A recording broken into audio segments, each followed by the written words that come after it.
มื้อนี้ข้าพเจ้าอยากจะสืบต่อเกี่ยวกับ24กองผลมื้อนี้ข้าพเจ้าอยากจะเว้าเกี่ยวกับปาโลหิตฉะนั้นพระคำแห่งชีวิตในมื้อนี้มาจากพระคำ1ข่าวข่าวบทที่24ข้อ1 5ข้อ3คนเหล่านี้ได้สืบเชื้อสายมาจากอาโรนอาโรนมีลูกสาย4คนคือนาดาบอาบิฮูเอเลอาซาและอีทามานาดาบและอาบิฮูตายไปก่อนพ่อและบ่ได้สืบเชื้อสายให้ผู้ใดเลยดังนั้นเอลีอาซาและอีทามาน้องของพวกเขาจึงขึ้นเป็นปาโลหิตกษัตริย์ดาวิดจัดเชื้อสายของอาโรนเป็นช่องหมวดตามหน้าที่ของพวกเขาซาดกผู้สืบเชื้อสายมาจากเอลีอาซาและอาลิเมเลกผู้สืบเชื้อสายมาจากอีทามาเป็นผู้ช่วยเพิ่นในเวียกงานนี้นี่แม่นพระคำของพระเจ้าอาเมนฉะนั้นมีกลุ่มใหญ่ที่เอิ้นว่าชาวเลวีเนาะในบรรดาชาวเลวีเหล่านี้มีหน้าที่ที่แตกต่างกันอยู่4อย่างแม่นบ่พี่น้องพวกเราได้เรียนรู้เกี่ยวกับผู้เฮ็ดเวียกในพระวิหารแม่นบ่ผู้เฮ็ดเวียกในพระวิหารถึกเอิ้นโดยทั่วไปว่าชาวเลวีฉะนั้นในบรรดาชาวเลวีกลุ่มใหญ่นี้ยังมีชาวเลวีกลุ่มน้อยเอิ้นว่าผู้รับใช้ในพระวิหารเนาะนั้นแม่นอาทิตย์ที่ผ่านมาที่พวกเราได้แบ่งปันนำกันเกี่ยวกับเรื่องนี้และมื้อนี้พวกเราจะมาเว้าเกี่ยวกับกลุ่มนี้อีกครั้งหนึ่งเนาะที่เอิ้นว่าปาโลหิตเพื่อที่จะกลายเป็นปาโลหิตมันมีเงื่อนไขเบื้องต้นแนวใดเงื่อนไขในการกลายเป็นปาโลหิตมันมีหยังแดเราจะมาเรียนรู้กันเงื่อนไขทำอิฐพวกเขาต้องเป็นชาวเลวีโดยสายเลือดแม่นบ่พี่น้องปาโลหิตบ่สามารถมาจากเผ่าอื่นใดนอกจากเผ่าเลวีเท่านั้นเงื่อนไขที่2แม่นพวกเขาต้องเป็นลูกสายของอาโรนฉะนั้นครอบครัวของอาโรนได้รับหน้าที่เป็นปาโลหิตและหน้าที่นั้นได้ถูกส่งต่อไปยังลูกหลานของ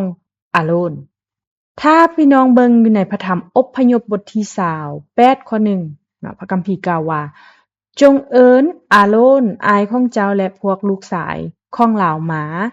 เช่นว่านาดาบอาบิฮูเอลีอาซาและอีทามาจงแยกพวกเขาอยู่ต่างหากจากประชาชนอิสราเอลเพื่อว่าพวกเขาจะบ่ระบัดรับใช้เฮาในฐานะปะโลหิตพวกเขาสามารถเว้าได้ว่าพวกเขาควรจะรับใช้เป็นปาโลหิตเนาะพี่น้องและในพระคัมภีร์1ข่าวขาวบทที่24ข้อที่253กล่าวว่านาดาบและอาบีฮูตายไปก่อนพอและบ่ได้สืบเชื้อสายให้ผู้ใดเลยดังนั้นเอลีอาซาและอีทามาน้องของพวกเขาจึงขึ้นเป็นปาโลหิตเนาะกษัตริย์ดาวิดจัดเชื้อสายของอาโรนเป็น2หมวดตามหน้าที่การงานของพวกเขาพี่น้องจากบอนหั่นมีการสร้างแม่นบ่มีการสร้างตั้ง24กองพลเนาะหรือว่า24กลุ่มปาโลหิตแม่นบ่และพวกเขาได้รับใช้ตามความเหมาะสมแต่เรื่องที่น่าสนใจอันหนึ่งที่ข้าพเจ้าอยากเว้าเกี่ยวกับชาดกนี้แม่นเมื่อเว้าถึงพระคัมภีร์ใหม่เนาะแบบมี2กลุ่มใหญ่ในบรรดาชาวยิวแม่นบ่ในบรรดาชาวยิวมี2กลุ่มใหญ่ที่อ้างว่าตนเองเป็นคนชอบธรรมและเป็นผู้เชื่อที่แท้จริงเนาะเป็นผู้ที่มีความศรัทธามีความเชื่อที่แท้จริงกับพระเจ้าเนาะพวกเขาเหล่านั้นที่พี่น้องได้เห็นพี่น้องได้เรียนรู้แม่นพวกฟาริไซและพวกซาดูซีเนาะแม่นบ่พี่น้องพวกฟาริไซและพวกซาดูซีเนาะคำศัพท์ในภาษาเฮบรูสำหรับฟาริไซแม่นมาจากคำศัพท์ภาษาเฮบรูแสดงตัวอักษรเฮบรูให้พี่น้องเห็นอยู่ในหน้าจอเนาะพี่น้องเนาะและข้าพเจ้ารู้สึกขอบใจที่เดี๋ยวนี้สามารถได้รับอนุญาตให้แสดงตัวอักษรภาษาเฮบรูให้กับพี่น้องได้เรียนรู้นำกันเนาะอยากขอบใจพระเจ้าและมันแม่นคำว่า Parash คำว่า Parash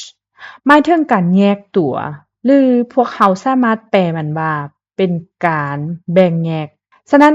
พวกฟาริสัยแม่นคนที่ต้องการแยกตัวออกมาฟาริสัยเป็นคนที่ต้องการแยกตัวเพื่อองค์พระผู้เป็นเจ้าเนาะในพระคัมภีร์การแยกตัวแม่นหยังแม่นหมายถึงเพื่อให้เป็นคนที่บริสุทธิ์แม่นบ่ฉะนั้นพวกฟาริสัยแนวความคิดเดิมของพวกเขาการเริ่มต้นของพวกเขาแม่นแยกตัวเองออกมาเนาะเขาต้องการแยกตัวเองออกมาพวกเขาต้องการแยกตัวออกจากความบาปของโลกนี้และสิ่งต่างๆที่ฝ่ายโลกมีพวกเขาต้องการแยกออกมาจากสิ่งนั้นพวกเขาอยากจะแยกตัวเองเพื่อองค์พระผู้เป็นเจ้าเนาะพวกเขาต้องการที่จะกลายเป็นคนที่บริสุทธิ์ฉะนั้นในที่สุดมีหยังเกิดขึ้นเนาะพวกฟาริสัยกลายเป็นกลุ่มคนที่มีกฎหมายแม่นบ่มีนโยบายมีระเบียบหลักการหลายอย่างที่จะกลายเป็นคนบริสุทธิ์เนาะหรือว่าเป็นคนที่บริสุทธิ์ต่อหน้าองค์พระผู้เป็นเจ้าพวกเขาต้องการที่จะแยกตัวเองออกพวกเขาต้องการที่จะอุทิศตนต่อพระผู้เป็นเจ้าเนาะดังนั้นเขาเจ้าจึงได้ตั้งกฎระเบียบอย่างมากมายหลายอย่างเกี่ยวกับวิธีการที่จะแยกตัวเองออกมาเพื่อองค์พระผู้เป็นเจ้าวิธีการบริสุทธิ์เพื่อองค์พระผู้เป็นเจ้าเนาะวิธีการที่รักษาความบริสุทธิ์ของพวกเขาแล้วก็สิ่งต่างๆที่พวกเขาจะเฮ็ดจะกระทำเพื่อให้กลายเป็นกลุ่มคนที่บริสุทธิ์เพื่อองค์พระผู้เป็นเจ้าดังนั้นเขาเจ้าจึงได้มีการศึกษากฎหมายหลายๆอย่างกฎบัญญัติหลายๆข้อเนาะพวกเขาเจ้าได้ดำเนินชีวิตที่มีความจำกัดหลายเนาะแต่ถ้าเทียบใส่ในสมัยปัจจุบันพวกเขาคือกันกับเป็นนักวิชาการเนาะเขาเจ้าคือกันกับนักศาสนาจารย์ในวิทยาลัยหรือว่าในโรงเรียนสอนศาสนาต่างๆในโรงเรียนสอนพระคัมภีร์ต่างๆเนาะถ้าหากพวกเขายอมรับพระเยซูมันคงจะสมบูรณ์แบบสำหรับพวกเขาเนาะแล้วก็สมบูรณ์แบบสำหรับแผนการของพระเจ้าแต่พวกเขาบ่ได้ยอมรับเนาะและบ่ได้ปฏิบัติตามนั้นอย่างแท้จริงนะพี่น้องและกลุ่มคนที่2เอิ้นว่าซาดูซีเนาะซาดูซีมาจากคำในภาษาเฮบรูว่าชาดกพี่น้องจื่อชื่อลูกชายของเอลียาได้เนาะชื่อของลาวมีชื่อว่าชาดกแม่นบ่ซาดูซีแม่นมาจากคำในภาษาเฮบรูที่ว่าชาดกฉะนั้นซาดูซีมันแม่นหยังพี่น้องพวกเขาแม่นกลุ่มปะโลหิตซาดูซีแม่นกลุ่มปะโลหิตชาดกพวกเขาสามารถเว้าได้ว่าฉะนั้นพวกเขาแม่นคนชอบธรรมเป็นลูกหล้านจากซาดูซีคนจากเชื้อสายของซาดูซีเนาะอย่างใดก็ตามพี่น้องปาโลหิตในวัฒนธรรมชาวยิวยังเป็นผู้นำในระดับประเทศแม่นบ่เป็นผู้นำของประเทศฉะนั้นพวกเขาเป็นคนที่มีอำนาจปาโลหิตพวกเขาเป็นคนที่มีอิทธิพลพวกซาดูซีทั้งหลายนี้เป็นคนที่มีอิทธิพลพวกเขาเป็นคนที่ร่ำรวยฉะนั้นชาวซาดูซีทั้งหลายนี้มันเมื่อเทียบกับพวกฟาริสัยแล้วพวกเราสามารถเว้าได้ว่าพวกซาดูซีได้รับความนับถือหลายกว่าแล้วก็นั่งในตำแหน่งที่สูงกว่าและพวกเขายังมีชื่อเสียงหลายกว่าแม่นบ่พี่น้องซาดูซีได้รับความนับถือหลายกว่าฟาริสัยเนาะอย่างใดก็ตามพวกเขาได้มีความเสื่อมถอยลงในสมัยของพระเยซูแม่นบ่พวกเขายังมีการซื้อขายตำแหน่งของปาโลหิตแม่นบ่ตำแหน่งของมหาปาโลหิตก็ได้ถูกอ่านำเข้าสู่การซื้อขายเช่นกันฉะนั้นบางทีอาจเป็นย้อนความตกลงในความผิดบาปนี้เนาะความเสื่อมถอยนี้พวกซาดูซีบ่ได้เชื่อใน3สิ่งนี้พวกเขาทั้งหมดมาจากชาวยิวสายเลือดเดียวกันเชื้อสายเดียวกันแต่หลังจากนั้นพวกเขาก็บ่เชื่อใน3สิ่งนี้และ3สิ่งนี้มันมีหยังแน่พี่น้องมันคือเนาะอันทำอิฐเขาบ่เชื่อในการฟื้นคืนชีพพวกเขาบ่เชื่อในการฟื้นคืนชีพเนาะอันที่2พวกเขาบ่เชื่อในการที่มีทูตสวรรค์แต่ในขณะเดียวกันฟาริสัยสะพัดมีความเชื่อว่ามีทูตสวรรค์ขององค์พระผู้เป็นเจ้าเนาะในพระคัมภีร์กิจการเนาะพี่น้องจะเห็นภาพหลายขึ้นที่น่าสนใจเนาะ พระธรรมกิจการบทที่23ข้อ6-5ข้อ9เนาะและพวกฟาริไซและพวกซาดูสีเหล่านี้พวกเขาบ่ได้เข้ากันบ่ได้ทึกกันนะพี่น้องคนหนึ่งมาจากพื้นฐานทางด้านการเมืองมีเงินมีอำนาจแม่นบ่พี่น้องฉะนั้นช่องกลุ่มนี้แท้จริงแล้วทางช่องกลุ่มนี้บ่ได้มีกลุ่มได้ดีเลยพี่น้องในพระธรรมกิจการบทที่23ข้อ6-5ข้อ9ข้าพเจ้าจะอ่านให้พี่น้องฟังเนาะเมื่อเห็นว่าส่วนหนึ่งแม่นพวกซาดูกายและอีกส่วนหนึ่งแม่นพวกฟาริสายเนาะโปโลจึงเริ่มฮ้องขึ้นในสภาว่าเมื่อโปโลสังเกตเห็นว่าในกองประชุมของสภาสูงสุดนี้คนส่วนหนึ่งเป็นพวกซาดูกายและคนส่วนหนึ่งอีกเป็นพวกฟาริสายเนาะดังนั้นเพิ่นจึงฮ้องขึ้นต่อหน้ากองประชุมว่าพี่น้องทั้งหลายเอ๋ยข้าพเจ้าเป็นฟาริสายข้าพเจ้าเป็นฟาริสายและเป็นลูกของคนฟาริสายข้าพเจ้าถูกนำตัวมาพิพากษาอยู่ที่นี้ก็เพราะข้าพเจ้ามีความหวังว่าคนตายจะเป็นคืนมาสู่ชีวิตพอโปโลกล่าวถึงเรื่องนี้พวกฟาริสายกับพวกซาดูกายก็เกิดการโต้เถียงกันและกองประชุมก็แตกกันเป็นสองฝ่ายพวกซาดูกายเว้าว่าคนตายจะบ่เป็นคืนมาสู่ชีวิตอีกทางเทวดาหรือวิญญาณก็บ่มีด้วยส่วนฟาริสายนั้นเชื่อว่ามีทั้ง3อันเนาะมีทั้ง3อย่างแล้วเสียงอึกกระทึกกันอย่างใหญ่ก็เกิดขึ้นและมี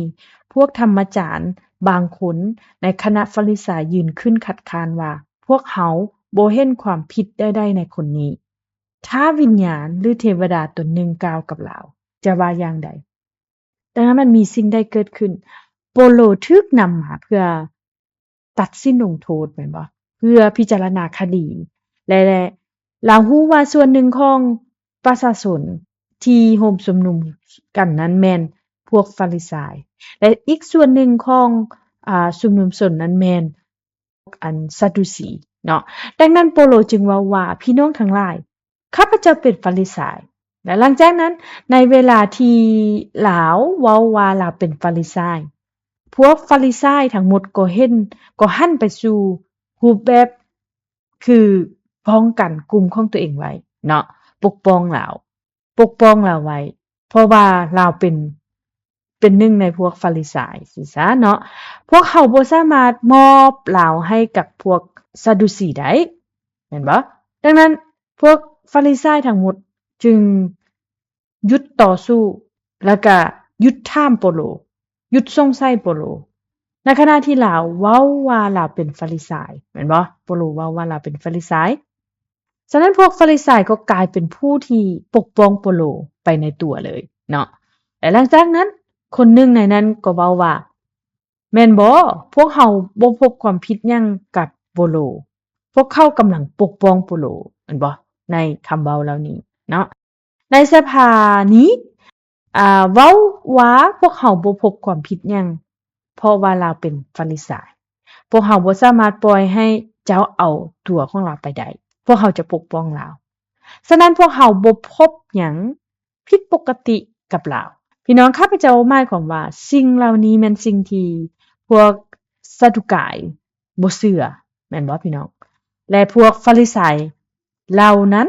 โดยเจตนาเนาะพวกเขาได้ใช้คำเว้าแบบนี้เพื่อเหยียบพวกซาดูกายและปกป้องโปโลสมมุติว่าวิญญาณหรือทูตสวรรค์ที่เจ้าบ่เชื่อว่าอาจจะได้มาเยี่ยมยามมาพบโปโลเนาะและให้เราได้เห็นนิมิตบางอย่างฉะนั้นเรามีบางสิ่งบางอย่างที่จะเว้าเรามีนิมิตบางอย่างที่จะบอกกับผู้คนแม่นบ่พี่น้องข้าพเจ้าหมายความว่านี้แม่นเพียงแต่ความเข้าใจความสัมพันธ์ระหว่างพวกฟาริสายและพวกซาดูซีและพวกเขามาจากไสดังที่ข้าพเจ้าได้กล่าวมาทั้งสองกลุ่มในเบื้องต้นแม่นมีต้นกำเนิดมาเพื่อเป้าหมายที่ดีเนาะโดยมีเป้าหมายที่ดีที่จะกลายเป็นคนบริสุทธิ์กลายเป็นคนที่ชอบธรรมทั้งสองกลุ่มเลยทั้งซาดูซีและฟาริสายเนาะแต่อย่างไรก็ตามเมื่อเวลาผ่านไปความบาปเนาะและก็ความ ตกต่ำลงในความบาปที่พวกเขาได้เข้าไปพัวพันความจองห้องพองตัวที่เขาได้เฮ็ดและจึงเฮ็ดให้พวกเขาบ่สามารถที่จะรับรู้และเข้าใจและทั้งบ่สามารถที่จะยอมรับพระเยซูคริสต์ได้แม่นบ่พี่น้องฉะนั้นปาโลหิตแม่นผู้ที่ดำเนินพิธีกรรมเนาะหรือว่าเป็นผู้ที่ถวายเครื่องเผาบูชาแก่องค์พระผู้เป็นเจ้าแม่นบ่พี่น้องปาโลหิตเป็นผู้ที่ดำเนินพิธีกรรมทางศาสนาเนาะคำศัพท์ในภาษาเฮบเรอสำหรับปาโลหิตแม่นโคเฮนเนาะดังที่ท่านสามารถเห็นได้อยู่ในหน้าจอมันหมายถึงผู้ที่ดำเนินพิธีการต่างๆในโบสถ์เนาะในคริสตจักรของพระเจ้าดังนั้นถึงแม้นว่าตำแหน่งหรือว่าหน้าที่ของปาโลหิตได้ถูกสร้างตั้งขึ้นในภูเขาซีนายแม่นบ่ผ่านกฎบัญญัติของโมเสสปาโลหิตมีอยู่ก่อนหน้านั้นพี่น้องปาโลหิตมีมาก่อนหน้านั้นผู้ที่ดำเนินพิธีกรรมผู้ที่ดำเนินการถวายเครื่องบูชาให้แก่องค์พระผู้เป็นเจ้าพวกเขาควรถูกนับว่าเป็นปาโลหิตด้วยเช่นเดียวกันเนาะแต่พวกเขาเหล่านั้นมีมาก่อนหน้านั้นฉะนั้นเฮาไปเบิ่งอยู่ในพระธรรมปฐมกาลบทที่14ข้อที่18มีเมลคีเซเดกเนาะปฐมกาลบทที่14ข้อที่18กล่าวว่าแล้วเจ้าเมคีเซเดกผู้ที่เป็นกษัตริย์แห่งนครซาเลมทั้งเป็นปาโลหิตของพระเจ้าองค์สูงสุดก็เอาเข้าจีกับเหล้าองุ่นให้อับรามและอวยพรเพิ่นดังนั้นเนาะพี่น้องผ่านถ้อยคำขององค์พระผู้เป็นเจ้าในพระคัมภีร์ข้อนี้โดยผ่านสิ่งที่เมคีเซเดกได้กระทำพวกเราสามารถเข้าใจได้ว่าเพิ่นได้มีการถวายเครื่องเผาบูชาแม่นบ่ให้กับองค์พระผู้เป็นเจ้าเพื่อที่จะนมัสการพระองค์แม่นบ่เพิ่นได้รับใช้พระเจ้าบ่เพียงแต่มีเมคีเซเดกเท่านั้นพี่น้องในพระธรรมปฐมกาลบทที่12ข้อ7ยังมีอับรามเนาะพระเจ้ายาเบได้ปรากฏแก่อับรามและบอกเพิ่นว่านี้แม่นดินแดนที่เฮาจะมอบให้แก่เชื้อชายของเจ้าแล้วอยู่ในบ่นี้อับรามได้ก่อสร้างแท่นบูชาแท่นหนึ่งถวายแด่พระเจ้ายาเวองค์ที่ได้ปรากฏแก่ตนพี่น้องในพระคัมภีร์ข้อนี้การสร้างแท่นบูชาและการถวายเครื่องเผาบูชาแก่องค์พระผู้เป็นเจ้ามันเป็นการรับใช้พระเจ้าแม่นบ่เป็นผู้ที่ดำเนินพิธีกรรมและสิ่งนี้แม่นปาโลหิตแม่นบ่ฉะนั้นอับรามควรถูกถือว่าเป็นปาโลหิตอีก1คนแม่นบ่พี่น้องอับรามเป็นปาโลหิตเนาะในพระธรรมปฐมกาลบทที่26ข้อที่25บอกว่าดังนั้นเพิ่นได้สร้างแท่นบูชาอยู่ที่นั้นและห้องห้าพระนามของพระผู้เป็นเจ้าและตั้งเต็นท์ของลาวอยู่ที่นั้นและผู้รับใช้ของอีซากได้ขุดนำสร้างอยู่ที่นั้นในพระธรรมปฐมกาลบทที่26กำลังเว้าว่าอีซากเนาะกำลังเว้าเกี่ยวกับอีซากพี่น้องอีซากก็ได้มีการสร้างแท่นบูชาและกับถวายเครื่องเผาบูชาแก่องค์พระผู้เป็นเจ้าเนาะฉะนั้นอีซากก็นับว่าเป็น1คนที่เป็นปาโลหิตและต่อไปก็แม่นพระธรรมปฐมกาลบทที่35ข้อ3พวกเขาจะหนีจากที่นี้ไปอยู่เบธเอ็นในที่นั้นค่อยจะสร้างแท่นบูชาถวายแด่พระเจ้าองค์ที่ได้ช่วยเหลือค่อยยามเดือดร้อนและองค์ที่สถิตอยู่นำค่อยในทุกบอนที่ค่อยไปพี่น้องนี่แม่นยาโคบเนาะฉะนั้นยาโคบก็ได้มีการสร้างแท่นบูชาและถวายเครื่องบูชาแก่องค์พระผู้เป็นเจ้าฉะนั้นยาโคบก็เป็น1ในปาโลหิตเช่นกันพี่น้องที่รักทั้งหลายพวกเขาเป็นลูกหลานทางจิตวิญญาณพวกเขาเป็นลูกหลานของอับราฮัมทางจิตวิญญาณพวกเขาเป็นลูกหลานของเพิ่นมันสามารถหมายถึงหลายสิ่งหลายอย่างแต่หนึ่งในนั้นในมื้อนี้ข้าพเจ้าจะสามารถเว้าได้ว่าการเป็นลูกหลานของอับราฮัมหมายความว่าเฮาเป็นปาโลหิตของพระเจ้าเช่นกันเนาะเพราะว่าอับราฮัมเป็นปาโลหิตและปาโลหิตได้ถูกส่งต่อผ่านเชื้อสายของอับราฮัม เท่านั้นมีแต่ลูกหลานของอับราฮัมเท่านั้นที่สามารถกลายเป็นปรหิตได้นั่นแม่นวิธีที่พระเจ้าได้สร้างไว้ได้ตั้งไว้สถาปนาไว้เนาะข้าพเจ้าหมายความว่าตราบใดที่พี่น้องยังเป็นชาวเลวีพี่น้องก็สามารถกลายเป็นปาโลหิตแต่ปาโลหิตพี่น้องต้องเป็นลูกหลานของอาโรนแม่นบ่แต่ดังที่พวกเราเห็นอับราฮัมเป็นปาโลหิตเช่นกันแม่นบ่พี่น้องลูกหลานของอับราฮัมล้วนแต่เป็นปาโลหิตพวกเราถูกเอิ้นว่าเป็นปาโลหิตของกษัตริย์พวกเราถูกเอิ้นให้กลายเป็นปาโลหิตขององค์พระผู้เป็นเจ้ารับใช้เป็นปาโลหิตของพระองค์อาเมนบ่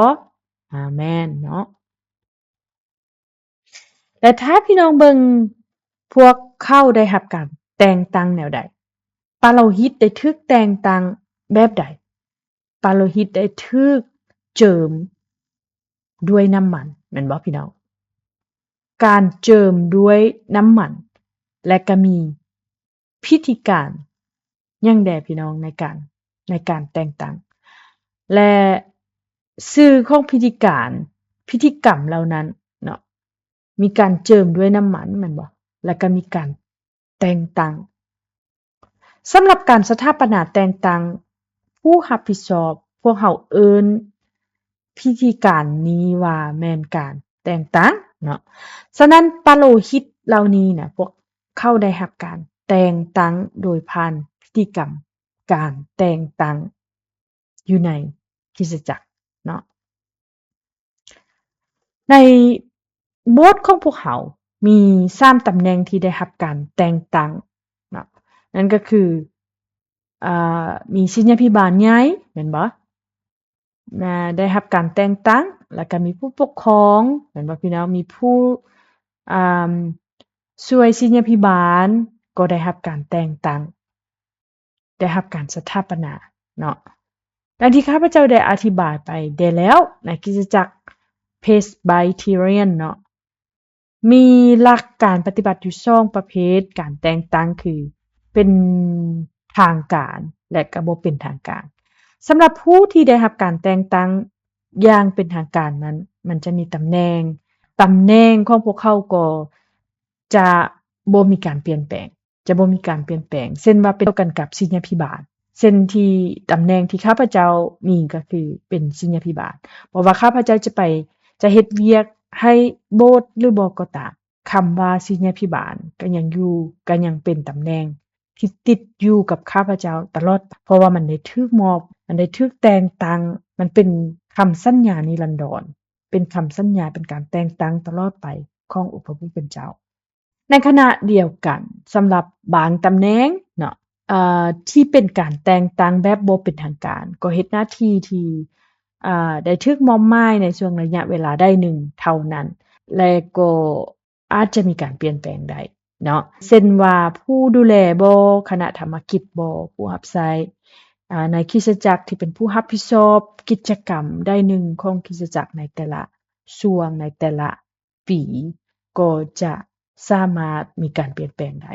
และก็บ่ได้ถาวรเนาะฉะนั้นการแต่งตั้งหมายถึงการประกาศต่อสาธารณะว่าคนผู้หนึ่งได้รับมอบหมายให้พวกเขาได้รับใช้ต่อหน้าองค์พระผู้เป็นเจ้าตลอดไปพี่น้องเมื่อพวกเขาเว้าเกี่ยวกับการแต่งตั้งทางกายภาพพวกเขาสามารถเว้าว่าพวกเขาเป็นศิษยาภิบาลเป็นผู้ปกครองหรือว่าบางคนเป็นประธานศูนย์รวมก็ได้รับการแต่งตั้งแต่เมื่อพวกเขาเว้าถึงการแต่งตั้งทางจิตวิญญาณเพราะว่าพระคัมภีร์กล่าวว่าพวกเขาเป็นพวกเขาอยู่ในฐานะปโลหิตของกษัตริย์แม่นบ่พวกเขามีฐานะแบบนั้นมีตำแหน่งแบบนั้นฉะนั้นถ้าพวกเขาเป็นปโลหิตพวกเขาจะกลายเป็นปโลหิตได้แนวใดก็ได้โดยผ่านการแต่งตั้งฉะนั้นผู้อาวุโสผู้ปกครองข้าพเจ้าแน่ใจว่าได้รับการแต่งตั้งทางจิตวิญญาณเนาะแม่นบ่พี่น้องคนทั่วไปผู้ที่เชื่อคริสเตียนได้ก็ตามพวกเขาก็ได้รับการแต่งตั้งทางจิตวิญญาณนี้เช่นกันถ้าบ่มีการแต่งตั้งพวกเขาก็บ่สามารถกลายเป็นปโลหิตได้แต่พระคำกล่าวว่า พระเจ้าได้เอิ้นพวกเขาให้เป็นปาโลหิตของกษัตริย์ฉะนั้นพวกเขาแม่นผู้ที่ได้รับการแต่งตั้งทางกายภาพหรือว่าทางจิตวิญญาณเนาะอาเมนบ่อาเมนการแต่งตั้งหมายความว่าพวกเขาต้องเฮ็ดเวียกเพื่อพระผู้เป็นเจ้าตลอดไปจนถึงที่สุดจนกว่าชีวิตของพวกเขาจะสิ้นสุดลงจนกว่าจะล้มหายตายจากโลกนี้ไปจนกว่าเวลานั้นจะมาถึงพี่น้องหน้าที่ทางจิตวิญญาณของพวกเขาหน้าที่หลักของพวกเขาแม่นการรับใช้องค์พระผู้เป็นเจ้าพวกเขาบ่สามารถเฮ็ดแบบหยุดๆหย่อนๆได้ประมาณ3ปีต่อหน้าค่อยจะรับใช้พระเจ้าเนาะแล้วหลังจากนั้นเฮ็ดได้ส่ำใดส่ำหนึ่งโอ้โฮค่อยเริ่มเบื่อแล้วใจบ่เอาแล้วหรือว่าโอ้รับใช้พระเจ้ามาโดนหลายแล้วค่อยอยากจะเปลี่ยนเวียกแล้วใจค่อยบ่เอาแล้วจิตใจแบบนี้มันเป็นไปบ่ได้สำหรับพวกปาโลหิตผู้รับใช้องค์พระผู้เป็นเจ้ามันจะบ่เกิดขึ้นกับผู้ที่ได้รับการแต่งตั้งเมื่อพวกเขาได้รับการแต่งตั้งแล้วบ่ว่าพวกเขาจะมักหรือบ่มักตั้งแต่มื้อที่พวกเขาได้รับใช้องค์พระผู้เป็นเจ้าตั้งแต่มื้อเริ่มต้นและจนฮอดตลอดชีวิตมื้อสุดท้ายของพี่น้องเฮาก็ยังจะต้องรับใช้พระเจ้าตลอดไปการงานของพระองค์เจ้าตลอดไปในพระธรรมอพยพบทที่28ข้อที่41ลาวกล่าวว่าจงนุ่งเครื่องเหล่านี้ให้อาโรนอายของเจ้าและพวกลูกชายของเราแล้วจงแต่งตั้งและอุทิศถวายพวกเขา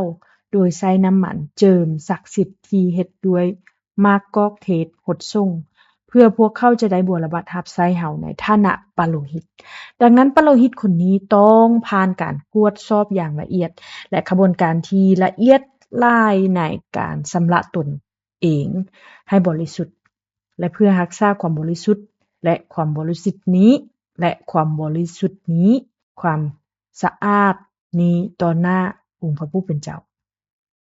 พี่น้องข้าพเจ้าจะเว้าเกี่ยวกับกฎระเบียบต่างๆประมาณ 2-3 อย่างที่ปาโลหิตขององค์พระผู้เป็นเจ้าต้องได้ปฏิบัติทำอิฐเนาะก่อนอื่นหมดแม่นเว้าเกี่ยวกับเรื่องของกฎของการแต่งงานพวกเขามีกฎที่แปลกหลายสำหรับการแต่งงานเนาะพวกเขามีระบบแล้วก็มีระเบียบมีกฎระเบียบที่แปลกหลายสำหรับการแต่งงานฉะนั้นให้พวกเขาเบิ่งอยู่ในพระธรรมระเบียบเลวีเนาะระเบียบพวกเลวีบทที่21ข้อ7 5ข้อ8กล่าวว่าปาโลหิตจะบ่ต้องแต่งงานกับหญิงที่เป็นโสเภณีหรือกับหญิงที่บ่บริสุทธิ์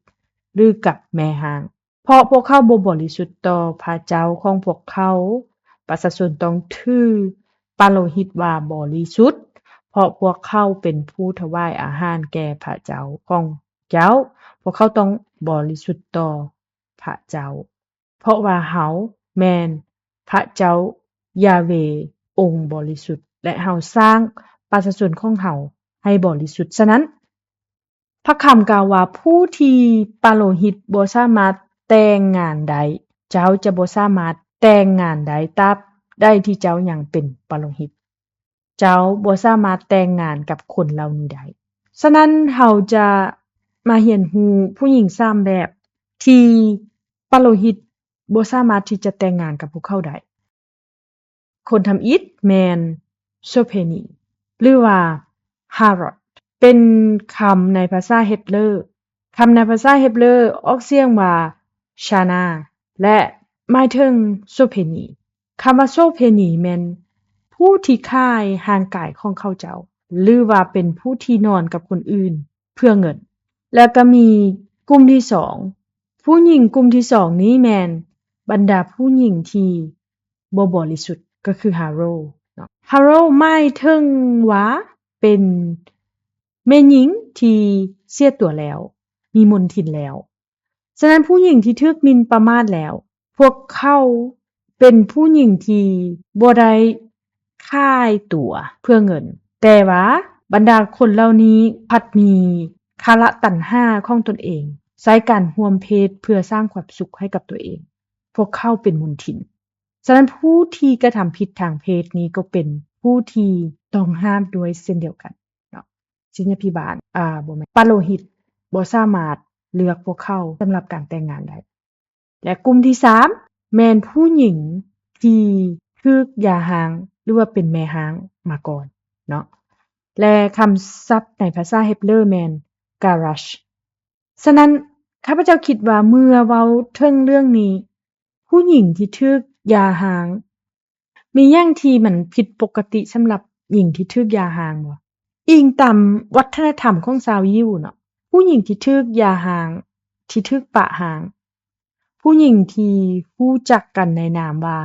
ถูกหย่าร้างข้าพเจ้าคิดถึงมารีเนาะที่เป็นมารดาของพระเยซูโยเซฟรู้ว่ามารีถูกผ่าแล้วโดยบ่ได้ส้มสู่กับนางลาวก็พยายามที่จะหย่าร้างหรือว่าปะกับมารีแม่นบ่พี่น้องมันก็ประมาณว่าผู้หญิงคนนี้ได้นอนกับคนอื่นแล้วเนาะจนคือพามีลูกโดยที่บ่ได้บอกข้อยพี่น้องเข้าใจบ่ว่าอันสิ่งที่ข้าพเจ้าพยายามที่จะเว้าแน่นอนว่ารูปแบบของการหย่าร้างในสมัยนั้นมันคนละแบบกันเนาะมันแตกต่างกันเพราะว่าในเวลานั้นการหย่าร้างสามารถเฮ็ดได้เมื่อรู้ว่าผู้หญิงถูกพบว่ามีการลิ้นสู่กับคนอื่นแม่นบ่ฉะนั้นผู้หญิงที่ถูกหย่าร้างอยู่ในที่นี้บ่เพียงแต่ว่าคน2คนบ่สามารถไปนำกันได้แต่พวกเขาก็อาจจะเป็นคนที่บ่สามารถเข้ากันได้เข้าบ่ได้ถึกกันไปกันบ่รอดแต่ผู้หญิงที่ถูกหย่าร้างอยู่ในที่นี้หมายความว่าลาวเป็นแม่ร้างเนาะผู้ที่ลิ้นสู่ฉะนั้นปาโลหิตบ่สามารถที่จะแต่งงานได้บ่สามารถที่จะแต่งงานกับพวกเขาได้และพวกเขาจะเข้าใจเรื่องนี้ได้แนวใดนะและพวกเขาจะนำใช้สิ่งนี้กับพวกเขาเองได้แนวใดการแต่งงานแม่นการมีคู่สมรสที่จะอยู่ร่วมกันไปตลอดแม่นบ่ฉะนั้นการแต่งงานมันสิ่งที่สามารถเปลี่ยนแปลงชีวิตที่เหลือของพวกเขาได้อย่างสิ้นเชิงพวกเขาสามารถเห็นได้ว่าสิ่งนั้นเกิดขึ้นในประวัติศาสตร์ของพระคัมภีร์แม่นบ่เราจะเห็นในเยเซเบลแม่นบ่พี่น้องชีวิตของเยเซเบลเมื่อเยเซเบลถูกรับให้เป็นภรรยาแม่นบ่ชีวิตทั้งหมดของกษัตริย์อาหับที่มีเยเซเบลเป็นภรรยาจึงเฮ็ดให้ประวัติศาสตร์ของประเทศชาติทั้งหมดเปลี่ยนแปลงฉะนั้นการที่มีผู้หญิงหรือว่าการที่แต่งงานกับไผสักคนหนึ่งแม่นสิ่งที่สามารถจะเปลี่ยนแปลงชีวิตที่เหลืออยู่ของพวกเขาได้อย่างสิ้นเชิงเลยฉะนั้นกฎระเบียบที่เข้มงวดนี้มันเกี่ยวกับการแต่งงานได้ถูกเขียนได้ถูกมอบให้เป็นกฎเกณฑ์ที่ช่วยให้พวกเขาเนาะช่วยให้ปโลหิตรักษาร่างกายของพวกเขาและรักษาสายเลือดของพวกเขาให้สะอาดและบริสุทธิ์เท่าที่จะเป็นไปได้ดังที่ข้าพเจ้าได้กล่าวก่อนหน้านี้ปโลหิตแมนผู้ที่มีหน้าที่ที่จะสืบทอดเชื้อสายเลือดของพวกเขาไปหาคนรุ่นต่อๆไปลูกสายของพวกเขาจะกลายเป็นปโลหิตแม่นบ่พี่น้องฉะนั้นเมื่อการแต่งงานหรือครั้งหนึ่งภรรยาคนหนึ่งฉะนั้นเมื่อการแต่งงานก่อนจะได้ภรรยาคนใดคนหนึ่งเข้ามามันเป็นสิ่งที่ต้องคิดเป็นสิ่งที่ต้องได้คำหนึ่งให้ละเอียดตัวอย่างเช่นน้ำในจอกที่สะอาดอยู่แล้วลองให้มีสิ่งใดสิ่งหนึ่งตกลงไปน้ำที่เหลืออยู่ก็จะเปื้อนหมดเลยมันจะเปื้อนกินต่อบ่ได้ใช้งานต่อบ่ได้มันทำนองเดียวกันพี่น้องพระเจ้ากำลังกล่าวว่าเพื่อที่จะรับใช้เฮาในฐานะปุโรหิตเจ้าต้องรักษาเชื้อสายของเจ้าต้องรักษาตัวเจ้าให้สะอาดให้บริสุทธิ์เท่าที่เป็นไปได้ฉะนั้นนี่บ่เพียงแต่สำหรับอาโรนเท่านั้นพี่น้องเพราะว่าพวกเฮายังเป็นคนที่ได้รับการแต่งตั้งทางกายภาพด้วยเช่นเดียวกันแม่นบ่ทางจิตวิญญาณพวกเฮาแม่นคนที่ถูกเอิ้นให้กลายเป็นปโลหิตขององค์พระผู้เป็นเจ้าดังนั้นพระเจ้ากำลังขอให้พวกเฮาอยู่ห่างจากสิ่งที่จะเฮ็ดให้พวกเฮาเปื้อนเปอะและเฮ็ดให้พวกเฮาแยกแบ่งพวกเฮาแยกพวกเฮาออกจากความชอบธรรมของพระเจ้าอย่างสิ้นเชิงเขาต้องได้อยู่ห่างจากสิ่งนี้ พี่น้องให้พี่น้องเบิ่งที่ชีวิตของพี่น้องสำรวจเบิ่งว่ามันมีหยังแดที่สามารถที่จะเปลี่ยนแปลงชีวิตของพี่น้องไปอย่างสิ้นเชิงมีหยังแดที่สามารถท้าทายพี่น้องหรือว่าเฮ็ดให้พี่น้องเปรอะเปื้อนได้พระเจ้ากำลังกล่าวว่าจงอยู่ห่างจากสิ่งเหล่านี้จงรู้ถึงสิ่งเหล่านี้และจงระมัดระวังมันอย่าปล่อยให้พวกมันเข้ามาในชีวิตของเจ้าพระเจ้าได้กล่าวกับอาดัมว่าอย่ากินผลจากต้นไม้แห่งความรู้ดีรู้ชั่วแม่นบ่เป็นหยังเพราะว่าผลไม้นั้นจะเปลี่ยนแปลงชีวิตของอาดัมไปอย่างสิ้นเชิงและสิ่งนั้นมันก็เกิดขึ้นแท้นั่นมันเหตุผลที่พระเจ้ากล่าวว่าอย่ากินระมัดระวังอย่ากินและเมื่อเราตัดสินใจกินมันมีหยังเกิดขึ้นพี่น้องเราก็ตกอยู่ในความผิดบาปเราก็ถูกปนเปื้อนเราก็ล้มลงในความผิดบาปนั้นฉะนั้นพระเจ้ากำลังถามว่าเจ้าอยากกลายเป็นแบบนั้นบ่ถ้าเจ้าอยากจะยังคงเป็นคนที่อยากจะถูกแต่งตั้งให้เป็นปาโลหิตของเฮาจงระมัดระวังสิ่งที่จะเฮ็ดให้เจ้าสามารถเปลี่ยนแปลงชีวิตเจ้าไปทั้งชีวิตได้จงระมัดระวังสิ่งที่จะเฮ็ดให้เจ้าตกต่ำลงล้มลงเฮ็ดให้เจ้ากระทำความผิดบาปเปรอะเปื้อนมีลาคีไปใน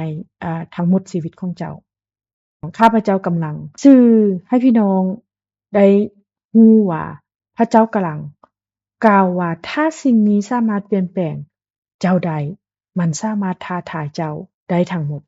เจ้าต้องรู้ตัวเจ้าอย่าเข้าใกล้อย่าฝังอย่าให้หัวใจของเจ้าหลงใหลไปกับมันจงระมัดระวังนั่นแม่นสิ่งทำอิฐของการอุทิศตนที่ปาโลหิตต้องผ่านผ่าไปให้ได้นั่นคือถ้อยคำขององค์พระผู้เป็นเจ้าที่อยากจะสื่อให้กับพวกเขาได้รับรู้ฉะนั้นพี่น้องที่รักทั้งหลายในชีวิตของพวกเขายังต้องรู้ตัวว่ามีสิ่งใดที่เราพัวพันมีสิ่งใดที่เกี่ยวพันในชีวิตของเราที่สามารถเฮ็ดให้พวกเขาล้มลงได้ทั้งหมดถ้าพวกเขารู้ว่ามันแม่นหยังพวกเขาก็ควรที่จะรู้ตัวว่าเขาบ่ควรเปิดหูเปิดตาเปิดใจของพวกเขาต่อสิ่งนั้น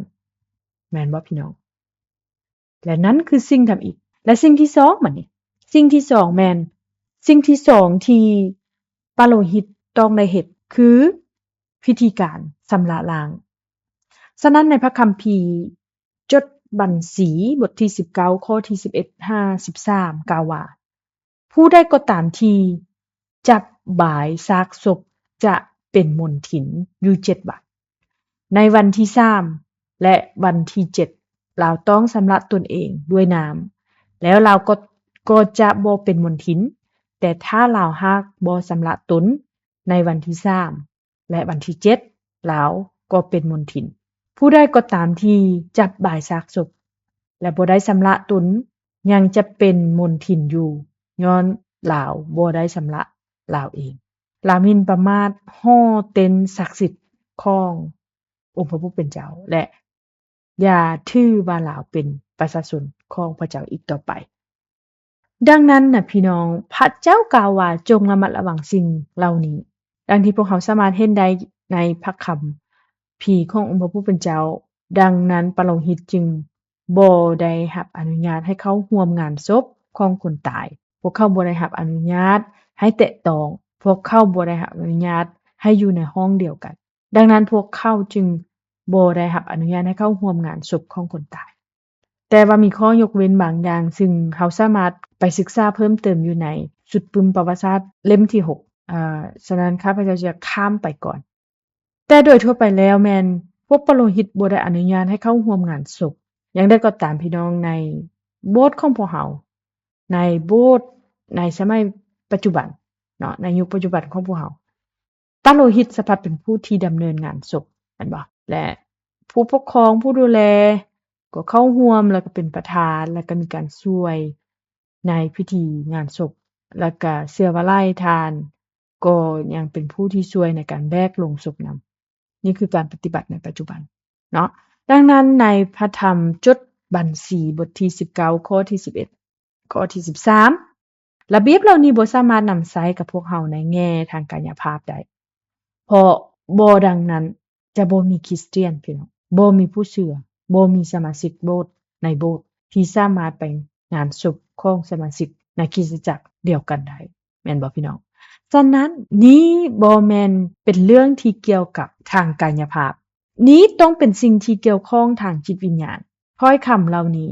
ต้องเป็นเรื่องที่เกี่ยวกับจิตวิญญาณในปุ่มสุดประวัติศาสตร์แห่งการไทยได้อธิบายด้วยวิธีนี้เนาะความตายในพระคัมภีร์แม้นพ้นมาจากบาปฉะนั้นการแตะต้องคนตายหมายความว่าปาโลหิตได้มีส่วนร่วมในบาปการแตะต้องคนตายหมายความว่าพวกเขาได้มีส่วนร่วมในการเฮ็ดบาปถึงแม้นว่าพวกเขากำลังถึงแม้นว่าพวกเขากำจัดสิ่งที่สามารถเฮ็ดให้พวกเขาเปื้อเปื้อนไปหมดบางครั้งพวกเขาพบกับการล่อลวงของบาปการล่อลวงของความบ่สะอาดบางครั้งพวกเขายังเฮ็ดพวกเขาบ่อยากเฮ็ดบางครั้งอยากเฮ็ดบางครั้งบ่อยากเฮ็ดเนาะแต่บางครั้งพวกเขาก็ถูกล่อลวงให้เฮ็ดบาปต่อต้านองค์พระผู้เป็นเจ้าฉะนั้นการถูกล่อลวงให้เฮ็ดบางสิ่งบางอย่างที่พระเจ้าบ่ต้องการให้พวกเขาเฮ็ดถึงแม้นว่าหลังจากพวกเขากำจัดสิ่งใหญ่ๆเหล่านี้ที่สามารถแยกพวกเขาออกจากองค์พระผู้เป็นเจ้าออกจากความรักขององค์พระผู้เป็นเจ้าพวกเขายังพบกับช่วงเวลาของการล่อลวงและการเฮ็ดบาปและในกรณี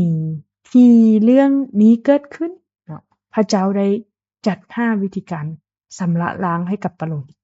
นั่นคือการถวายงัวคือการถวายงัวแม่สีแดงที่บ่มีตำหนิถ้าพี่น้องเบิ่งอยู่ในพระธรรมจดบัญชีบทที่19ข้อ2กล่าวว่าต่อไปนี้แม่นกฎบัญญัติของพระเจ้ายาเวห์ได้สั่งดังนี้จงบอกชาวอิสราเอลให้นำงัวแม่สีแดงโตที่มีสุขภาพดีและบ่มีตำหนิทั้งบ่เคยใช้เวียกจักเทื่อดังนั้นเมื่อปโลหิตได้พบกับช่วงเวลานี้และได้สัมผัสกับศพพระเจ้ากล่าวว่านี้แม่นวิธีที่เจ้าจะได้รับการชำระล้างจงเอางัวแม่สีแดงที่บ่มีตำหนิมาในฐานะเป็นเครื่องถวายบูชาแก่องค์พระผู้เป็นเจ้าวิธีที่ได้อธิบายไว้ในพระคัมภีร์และมันยังได้ถูกอธิบายไว้อย่างดีในพระคัมภีร์เล่มที่6ฉะนั้นข้าพเจ้าขอแนะนำให้พี่น้องไปอ่านเพื่อความเข้าใจว่าวิธีปฏิบัติที่ละเอียดเป็นแนวใดเนาะพี่น้องถึงแม้ว่าข้าพเจ้าบ่ได้อธิบายอย่างครบถ้วนในเวลานี้แต่ข้าพเจ้าแน่ใจว่าพี่น้องเข้าใจงัวแม่สีแดงเนาะที่บ่มีตำหนินี้และมันได้เตือนพวกเขาถึงเรื่องราวขององค์พระเยซูคริสต์แม่นบ่พี่น้องสิ่งนี้มันได้เล็งถึงองค์พระเยซูคริสต์แม่นบ่เพราะว่าพระเยซูคริสต์พระองค์บ่มีตำหนิพระองค์ปราศจากความบาปผู้ที่เสียสละเพื่อไถ่บาปให้แก่พวกเขาและนี้แม่นสิ่งที่เล็งถึงพระองค์คือองค์พระเยซูคริสต์ที่เป็นผู้เสียสละไถ่บาปกรรมของมวลมนุษย์ฉะนั้นมันหมายความว่าในชีวิตประจำวันของพวกเราต้องชำระล้างพวกเราต้องเฮ็ดให้ตัวของพวกเราสะอาดด้วยเลือดของพระเยซูคริสต์เพื่อรับใช้ในพระวิหารเมื่อเว้าถึงการรับใช้อย่าคิดว่าการเป็นผู้เทศน์เนาะหรือว่าการเป็นศิษยาภิบาลการเป็นผู้เทศนาการเป็นอาจารย์ใหญ่เท่านั้นเพราะว่าการที่เว้าเรื่องการรับใช้มันมีหลายสิ่งหลายอย่างที่เราสามารถรับใช้องค์พระผู้เป็นเจ้าได้พวกเราเป็นวิหารของพระเจ้าแม่นบ่พี่น้องพี่น้องและข้าพเจ้าล้วนแต่เป็นวิหารขององค์พระผู้เป็นเจ้าทางจิตวิญญาณฉะนั้นมันเกี่ยวกับชีวิตประจำวันของพวกเราในระหว่างวันของพวกเราในระหว่างอาทิตย์ของพวกเราจะปฏิบัติตัวส้มกับการที่ได้รับการแต่งตั้งแนวใดพวกเขาดำเนินชีวิตของพวกเขาแบบใดพระเจ้ากำลังกล่าวว่าพวกเขาจะพบกับช่วงเวลาของการล่อลวงช่วงเวลาของความบาปอย่างต่อเนื่องพระเจ้ากำลังกล่าวว่าผ่านงัวแม่สีแดงที่บ่มีตำหนินี้เจ้าสามารถได้รับการชำระล้างและเจ้าต้องได้รับการชำระล้างเพื่อพึ่งพาพระเยซูคริสต์และโดยพระโลหิตของพระเยซูคริสต์พวกเขาต้องได้รับการชำระล้างทุกๆวันทุกช่วงเวลา นั่นแม่นวิธีเดียวที่พวกเขาสามารถที่จะอยู่ในฐานะผู้ที่ได้รับการแต่งตั้งเป็นปาโลหิตเป็นผู้รับใช้องค์พระผู้เป็นเจ้าตลอดไปข้าพเจ้าอธิษฐานว่าพวกเขาในช่วงเวลาที่พวกเขามีการอธิษฐานพวกเขามีการออกพระนามขององค์พระเยซูคริสต์แม่นบ่พี่น้องฉะนั้นเมื่อการล่อลวงมาถึงเมื่อความกังวลใจเข้ามาในชีวิตของเขาเมื่อพวกเขาประเสริญสิ่งใดสิ่งหนึ่งในชีวิตของพวกเขาขอให้พวกเขาอธิษฐานขอให้พวกเขาคุกเข่าลงขอให้เฮาอธิษฐานในพระนามของพระเยซูเพื่อว่าความบาปของพี่น้องความผิดต่างๆที่เฮาได้กระทำความชั่วร้ายต่างๆที่พวกเขาได้เฮ็ดสิ่งทั้งหมดนี้จะถูกชำระล้างโดยพระโลหิตขององค์พระเยซูคริสต์แล้วพี่น้องและข้าพเจ้าก็จะสามารถอยู่เป็นปาโลหิตของพระเจ้าสืบๆไปแต่ละมื้อแต่ละวันและตลอดไปเป็นนิจอาเมนเนาะอาเมนเนาะและอย่างที่3พี่น้องที่ปาโลหิตต้องได้เฮ็ดคือเรื่องของอาหารถ้าพี่น้องเบิ่งอยู่ในพระธรรมเนเฮมียาบท7ข้อที่65กล่าวว่าผู้ปกครองชาวยิวได้สั่งบ่ให้พวกเขาบ่ให้บ่ให้พวกเขากินอาหารที่ได้ถวายแก่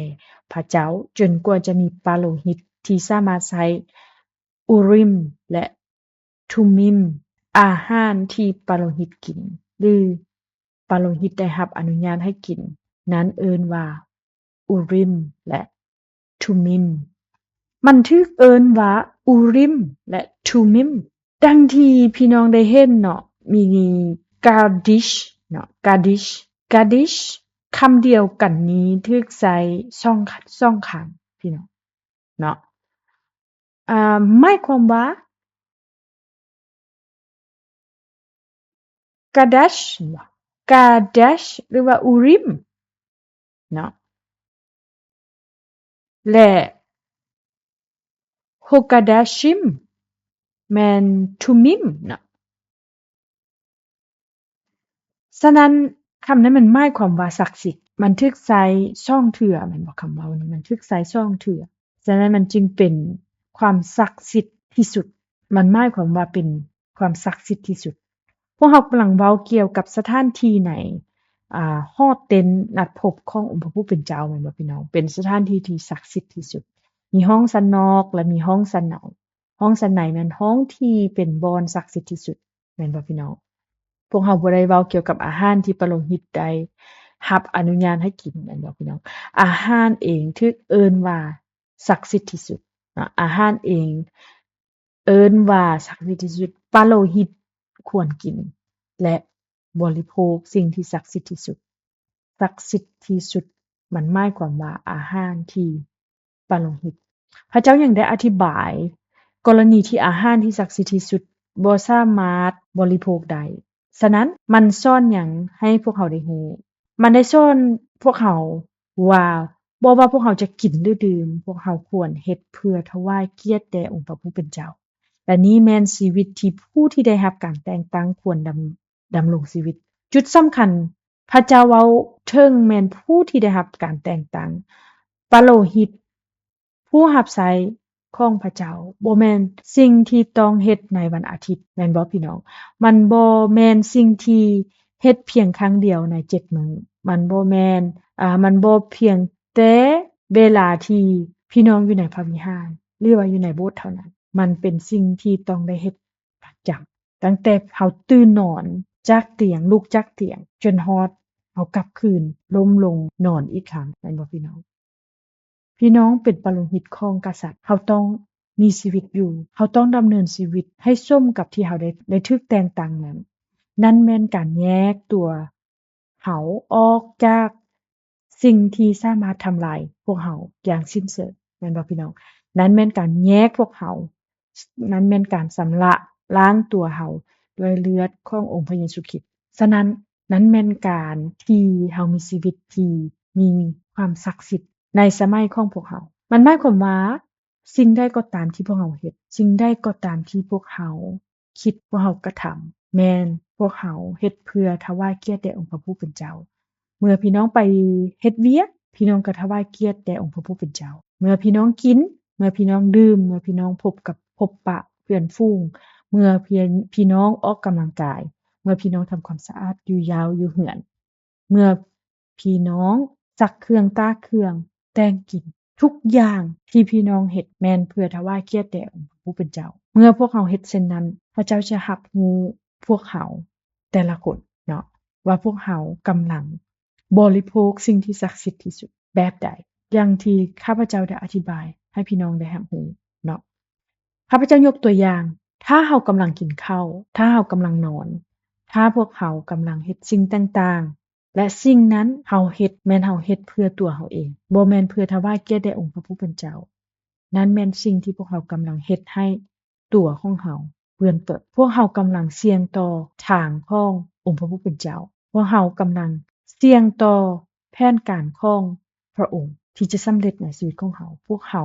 บ่ได้บริโภคสิ่งที่ศักดิ์สิทธิ์ที่สุดเพื่อถวายเกียรติแด่องค์พระผู้เป็นเจ้าดังที่ข้าพเจ้าได้กล่าวไปตราบใดที่พวกเขาคิดว่าพวกเขาเฮ็ดได้ดีในโบสถ์พวกเขากำลังปฏิบัติหน้าที่ของเขาดีที่สุดในโบสถ์แต่พระเจ้ากำลังบอกพวกเขาในมื้อนี้ว่า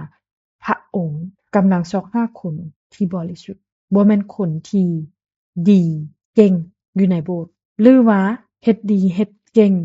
ในวันอาทิตย์เท่านั้นแต่แม่นผู้ที่บริสุทธิ์ผู้ที่ดำเนินชีวิตตามแบบตามทางขององค์พระผู้เป็นเจ้าตลอดชีวิตทั้งมื้อทั้งวันของเขาชีวิตประจำวันของเขาดำเนินทุกวันร่วมกับพระองค์ถวายเกียรติแด่องค์พระผู้เป็นเจ้าฉะนั้นพี่น้องขอให้พวกเขาเป็นคนที่บริสุทธิ์เหล่านั้นเป็นคนบริสุทธิ์เหล่านั้นขอให้พวกเขาเป็นปโลหิตที่บริสุทธิ์ต่อหน้าองค์พระผู้เป็นเจ้าผู้ที่ยำเกรงพระเจ้าเพื่อว่าพวกเขาจะสามารถรับใช้พระองค์เพื่อว่าพวกเขาจะสามารถเป็นปโลหิตของกษัตริย์องค์ทรงฤทธิ์ยิ่งใหญ่อย่างแท้จริงสุดท้ายเป็นการสรุปในวันนี้อาหารอยู่ใน1โครินธ์บทที่10ข้อที่31บอกว่าพวกเขาได้รับการชำระล้างได้แนวใดพวกเขาจะได้รับการชำระล้างโดยโลหิตของพระเยซูคริสต์แม่นบ่พี่น้องแต่ให้พวกเขาเบิ่งในพระคัมภีร์ระเบียบเลวีเนาะระเบียบพวกเลวีบทที่22ข้อ6บอกว่าปโลหิตทุกคนที่เป็นมลทินก็ยังเป็นมลทินจนฮอดค่ำและเขายังกินของถวายอันศักดิ์สิทธิ์บ่ได้จนกว่าได้อาบน้ำสำระล้างร่างกายเว้นเสียแต่ว่าเขาเจ้าอาบน้ำแม่นบ่พี่น้องเว้นเสียแต่ว่าพวกเขาอาบน้ำหลังจากนั้นพระเจ้ากล่าวว่าโอเคเจ้าได้รับการชำระล้างแล้วน้ำนี้แม่นหยังพี่น้องน้ำนี้แม่นหยังในพระธรรมเอเฟโซบท5ข้อที่26พวกเขาสามารถอ่านมันร่วมกันเนาะขอให้พี่น้องอ่านมันร่วมกันเพื่อทรงตั้งคริสตจักรนั้นไว้สำหรับพระเจ้าโดยการทรงชำระด้วยน้ำกับด้วยถ้อยคำฉะนั้นน้ำในที่นี้แม่นพระคำขององค์พระผู้เป็นเจ้าที่จะสามารถชำระพวกเขาให้สะอาดดังนั้นพวกเขาจะถูกชำระได้แนวใดพวกเขาจะเป็นคนที่เคารพนับถือองค์พระผู้เป็นเจ้าอีกครั้งได้แนวใดพวกเขาจะพร้อมที่จะรับใช้องค์พระผู้เป็นเจ้าได้แนวใดพระผู้เป็นเจ้ากล่าวว่าผ่านพระคำที่บริสุทธิ์ของพระองค์นั้นแม่นพระคัมภีร์เนาะนั้นคือพระเยซูคริสต์และด้วยการช่วยเหลือของพระเยซูคริสต์เจ้าข่าวประเสริฐของพระองค์พวกเขาสามารถเข้าใจพระคัมภีร์ได้หลายขึ้นพวกเขาสามารถเข้าใจพระคำของพระเจ้าได้หลายขึ้นนั่นบ่พี่น้องและโดยการเข้าใจพระคำของพระเจ้าข้าพเจ้าแน่ใจว่าพี่น้องและข้าพเจ้าเองในฐานะที่เป็นปโลหิตขององค์พระผู้เป็นเจ้าพวกเขากำลังได้รับการชำระล้างพวกเขากำลังพร้อมที่จะรับใช้พระองค์พวกเขากำลังพร้อมที่จะไปหาองค์พระผู้เป็นเจ้าและพบกับพระองค์รับใช้พระองค์ต่อหน้าพระองค์ฉะนั้นถ้าพี่น้องอยู่ในช่วงเวลาแห่งความยุ่งยากถ้าพี่น้องพบความเปื้อนบางอย่างในชีวิตของพี่น้องถ้าพี่น้องดำเนินชีวิตที่